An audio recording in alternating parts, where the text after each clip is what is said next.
अस्सलाम वालेकुम dear students, welcome to my science academy. आज हम बायोलॉजी 10th क्लास में चैप्टर नंबर 18 फार्माकोलॉजी का जो नेक्स्ट टॉपिक डिस्कस कर रहे हैं, that is what are vaccines and what is the mode of action of vaccines. आज वैक्सीन्स के टॉपिक के अंदर हम इन फॉलोइंग टर्म्स को अंडरस्टैंड करेंगे। What are vaccines, what is cowpox and small pox, what's first vaccination, why children are vaccinated, booster shots, mode of action of vaccines, methods of administering vaccines and working of vaccine। तो आइए start करते हैं with the definition of vaccines।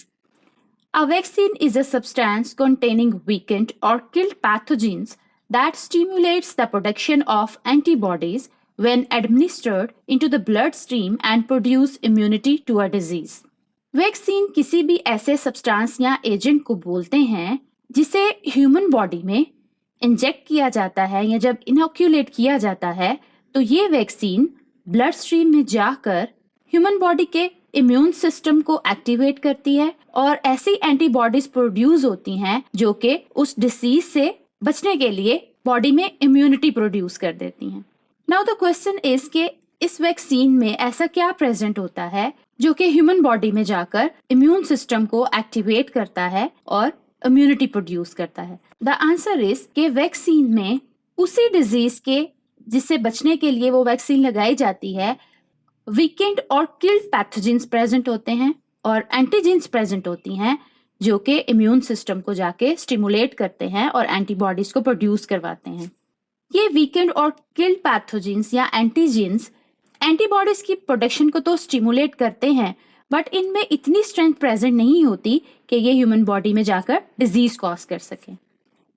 The word vaccine is derived from a Latin word which means वाका means cow. मेरी first vaccine जो बनाई गई थी एक्चुअली इसी डिजीज स्मॉल पॉक्स के लिए बनाई गई थी, इससे बचने के लिए बनाई गई थी बिकॉज स्मॉल पॉक्स जो है that is a contagious and deadly disease and it was thought that there was present a relationship between cowpox and smallpox disease। Cowpox actually cow के मेमरी ग्लैंड्स पे और उनकी स्किन पे present ये infection है जो कि ब्लिस्टर्स की शक्ल में इस डायग्राम में देखा जा सकता है और ये काउ के मेमरी ग्लैंड से ह्यूमन बींग्स की स्किन में ट्रांसफर हो सकता है, specially to the skin of milkman. Let us see how the world's first vaccination was made. World's first vaccination was made in 1796 by a British physician, Edward Jenner.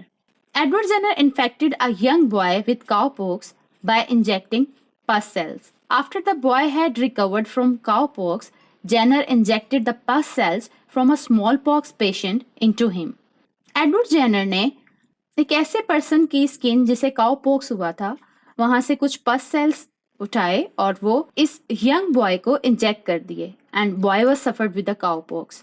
After that जब ये boy cowpox से recover हो गया then Jenner ने small pox के जो patient था उससे कुछ पस सेल्स लिए और वो इस बॉय को इंजेक्ट कर दिए। The boy did not gate small pox, boy को स्मॉल पॉक्स नहीं हुआ।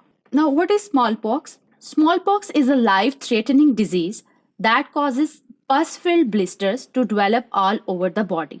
Smallpox एक contagious deadly disease है। Contagious means कि ये एक पर्सन से इन्फेक्शन दूसरे पर्सन में फैल जाता है, टच करने से लग जाता है और इस डिजीज में क्या होता है कि जो पेशेंट है उसकी पूरी बॉडी रेड ब्लिस्टर्स के साथ भर जाती है और उसमें पस पड़ जाती है and in those days even के स्मॉल पॉक्स से पेशेंट की डेथ हो जाती है।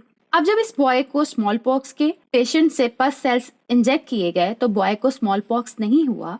So it was concluded that intentional infection with cow pox protected people from small pox. तो इसके रिजल्ट में ये प्रूव हो गया कि इंटेंशनल अगर इन्फेक्शन काउ पॉक्स से करवाया जाए तो लोगों को स्मॉल पॉक्स से बचाया जा सकता है। इंटेंशनल इन्फेक्शन हेयर मीन्स के जानबूझकर इरादतन अगर लोगों को काउ पॉक्स के पस सेल्स लगा दिए जाएं तो उनमें स्मॉल पॉक्स के अगेंस्ट इम्यूनिटी प्रोड्यूस हो जाती है। It was proof that intentional infection with cow pox protected people from small pox and later on ये प्रूव हो गया। सो जो काउ पॉक्स के पस सेल्स इस बॉय में इंजेक्ट किए गए उसे वैक्सीन का नाम दिया गया और ओवरऑल इस प्रोसेस को वैक्सीनेशन का नाम दिया गया। सो इस तरीके से फर्स्ट वैक्सीन जो है वो बनाई गई। Now, why children are vaccinated? Common diseases are decreasing as a result of children's vaccination, like whooping cough, polio, smallpox, etc. बहुत सारी वायरल डिजीज से बच्चों को बचाने के लिए वैक्सीनेशन लगाई जाती है, लाइक पोलियो, वुपिंग कफ, स्मॉल पॉक्स वगैरह। और इसके रिजल्ट में क्या फायदा हुआ है कि बच्चों को इन बीमारियों से बचाया जा सके। Now, what are booster shots? Booster shots are necessary to maintain continuous protection as some vaccines don't provide lifetime immunity. Booster shot here mean add additional dose of a vaccine needed periodically to boost the immune system. Means अगर vaccine लगाई भी जाती है तो जरूरी नहीं है कि ये तमाम बीमारियों की वैक्सीन जो है वो लाइफ टाइम उस डिजीज से प्रोटेक्ट कर सकें, बल्कि कुछ डिजीजेस के लिए वैक्सीन्स को पीरियोडिकली मतलब कुछ कुछ अरसे के बाद अगेन रिपीट किया जाता है या फिर से इंजेक्ट किया जाता है सो दैट के लाइफ टाइम इम्यूनिटी मिल सके। फॉर एग्जाम्पल टेटनस जो डिजीज है उसके लिए कहा जाता है कि आफ्टर एवरी 10 ईयर्स एडल्ट्स में टेटनस की वैक्सीन लगानी चाहिए। Next is the methods for administrating vaccines. अब ये वैक्सीन्स कैसे लगाई जाती हैं? The most common method is by injection, but some vaccines are given by mouth और नेसल स्प्रे। मोस्टली जो वैक्सीन्स हैं वो तो इंजेक्ट की जाती हैं, बट कुछ ऑरल भी हैं और नेजल स्प्रे के थ्रू भी दी जाती हैं।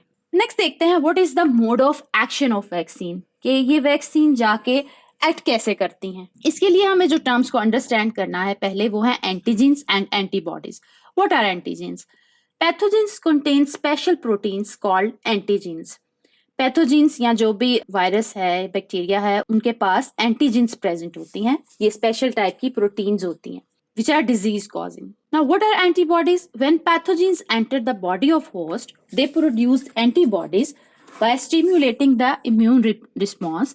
These antibodies destroy the pathogens. ये एंटीजेंस जैसे ही बॉडी में होस्ट की एंटर होती हैं तो एंटीबॉडीज की प्रोडक्शन को स्टिमुलेट करती हैं। सो ये एंटीबॉडीज इन एंटीजेंस को डिस्ट्रॉय कर देती हैं।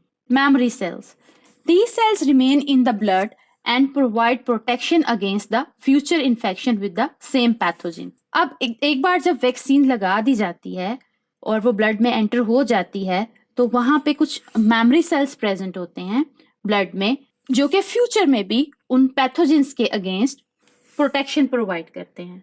Stimulation of white blood cells. The white blood cells are stimulated when a vaccine is introduced into the bloodstream.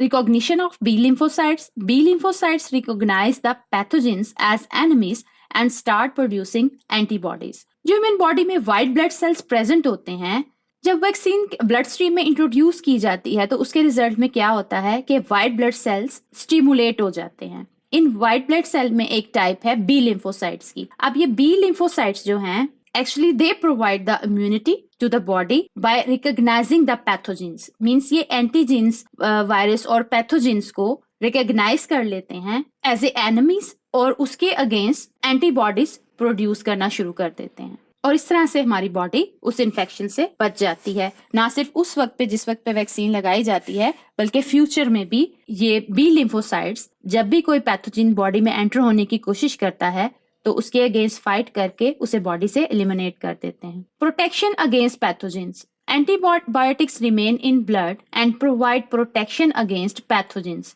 If real pathogens enter the blood, the already present antibodies kill them. जिस वक्त पे vaccine को blood stream में enter किया जाता है तो उस वक्त पर बी लिम्फोसाइट्स इन एंटीजेंस को रिकॉग्नाइज कर लेते हैं एंड उनके अगेंस्ट एंटीबॉडीज बनाना शुरू कर देते हैं।